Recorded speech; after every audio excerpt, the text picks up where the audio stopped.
It's May 8th, and today's reading is called The Issue of Fairness. As long as we see what has come to pass as being unfair, we'll be a prisoner of what might have been. This is a very painful issue to discuss for most of us because so much of how we see the world hinges on a sense of fairness and justice, those truly noble human concepts that govern how we treat each other. But the laws of experience in the natural world, in which we have no choice but to live, do not work this way. Rather, the larger universe, of which humankind is a small part, is a world of endless possibility and endless cycle, a world in which life forms come and go, a world itself that has erupted and reformed countless times. This is why the Hindu tradition has a deity known as Vishnu, who both destroys and bestows love, often in that order. Although fairness and justice are beautiful gravities by which we as human creatures try to live with one another, the storm and the germ, the termites eating the foundation of your home, the errant stone breaking your windshield, the wave swamping your little boat, these molecules of experience do not understand what is fair.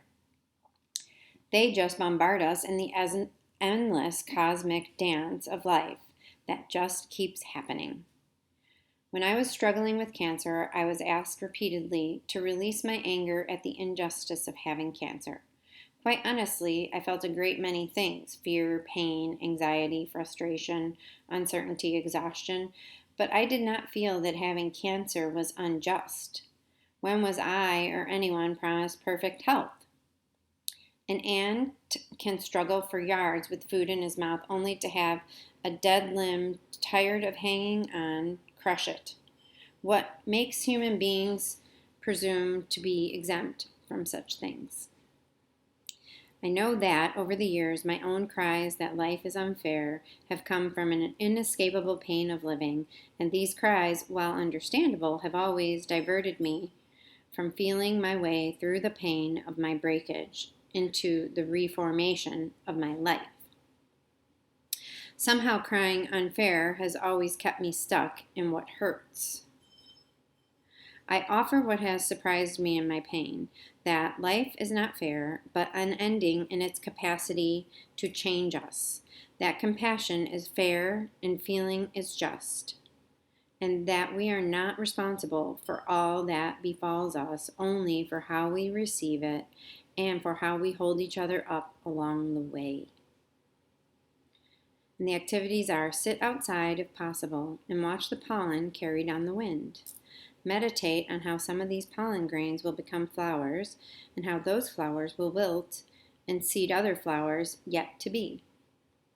Meditate on how the human drama, with all its unknown turns of events, unfolds in much the same way.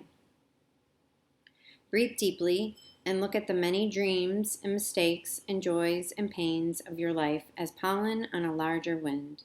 Some will grow, some will not. Do not deny your pain in experiencing life, but try not to heighten the hurt by labeling it tragic or unfair. Try to hold the pain of your changes with compassion rather than justice.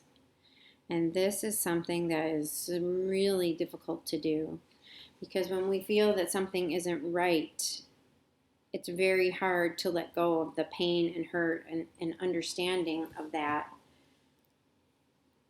But the universe doesn't care. Things just happen. Certainly what's going on right now in our world isn't because any one person is unjust or unfair. It's just because. It's just because it's happened. And it's like the wave, like he was talking about, the wave that bombards, swamping your little boat. And it's some things are just happening, and everything that gets broken can be stronger if we let it. If I let the pain wash through me instead of holding on to the pain and carrying it and holding it and petting the pain and saying, oh, this is unfair, oh, this shouldn't have happened to me. Instead of that, taking it, letting it fall off of me and moving on. And that's what I'm going to try to do today. Because this is not easy. This is not fair, what's happening to our world, but it's happening. So I could react to it and be mad, or I could get through it and walk through it. And that's what I'm going to try to do.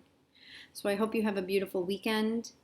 Be safe, be well, be kind to yourself and others, and namaste.